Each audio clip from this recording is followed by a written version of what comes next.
200 के ऊपर किसी को चुनाव में नतीजे मिलते हैं क्या? जिस देश में, जिस राज्य में सबसे बड़ी बेईमानी हो गई है, इस राज्य की जनता बेईमान नहीं है। ये नतीजे ऐसे दिए अपने कि अपने राज्य को, जनता को बेईमान ठहराया। इस राज्य की जनता बेईमान नहीं है, नहीं, नतीजे कबूल नहीं है। मैं मानता हूँ जनता को भी नतीजे कबूल नहीं है। जनता को भी, ये जनता का निर्णय नहीं हो सकता है। मैं बार बार बोल रहा हूँ और मुझे बार बार आप वही सवाल पूछ रहे हैं।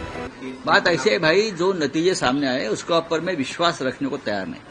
ये जनता का फैसला मानने को तैयार नहीं। हमने महाराष्ट्र की जनता का जो मन है, हमें मालूम था किस दिशा में जा रहा है।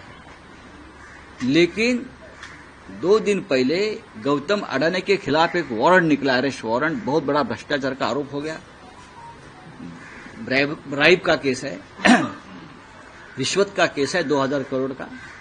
उसमें भारतीय जनता पार्टी की पूरी पोल खोल गई। गौतम अडानी, बीजेपी, मोदी जी, शाह जी और फडणवीस, शिंदे, ये एक है। और उसका ऊपर से ध्यान हटाने के लिए ये पूरा एक कपट कारस्थान हो गया है और उसकी तैयारी पहले से चल रही थी। हमने ये महाराष्ट्र जो गौतम अडानी के जेब में जा रहा है, मुंबई जेब में जा रहे हैं, हमने विरोध किया। ये अडानी राष्ट्र नहीं होने देंगे। तो इसके लिए इस प्रकार के नतीजे महाराष्ट्र के ऊपर लाद गए हैं। ये जनता का कौल हो ही नहीं सकता। महाराष्ट्र की जनता का मन हमें मालूम है, ये हो ही नहीं सकता है।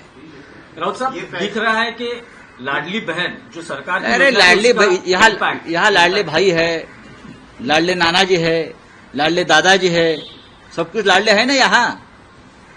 हमको मालूम है क्या है ये। इतनी ये निर्णय जो आया है, ये नतीजा आया है, ये जनता का निर्णय नहीं है, मैं इतना ही कहूंगा। नहीं राउत साहब, लेकिन लोकसभा चुनाव के वक्त आपने जो जनता ने कॉल दिया उसको उस वक्त भी हमने कहा था मोदी जी हार गए हैं, लेकिन चाहे महाराष्ट्र हो चाहे और स्टेट में गड़बड़ की है। महाराष्ट्र के नतीजे भी उससे ज्यादा आने वाले थे अच्छे। हमारी 4 या 5 सीटें लोगों ने चोरी की है, मैं आपको बता रहा हूं। नहीं, पर राउत साहब, अब दिख रहा है कि महाराष्ट्र के विधानसभा में विपक्ष के लिए भी कुछ, मतलब विपक्ष यही लोकसभा के 2 चुनाव में 2014-2019 ने मोदी और शाह ने यही किया था कि विपक्ष का नेता कांग्रेस को नहीं मिलना चाहिए।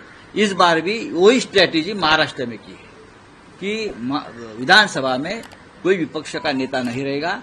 ये हमेशा बीजेपी की स्ट्रेटेजी रहेगी। लेकिन आप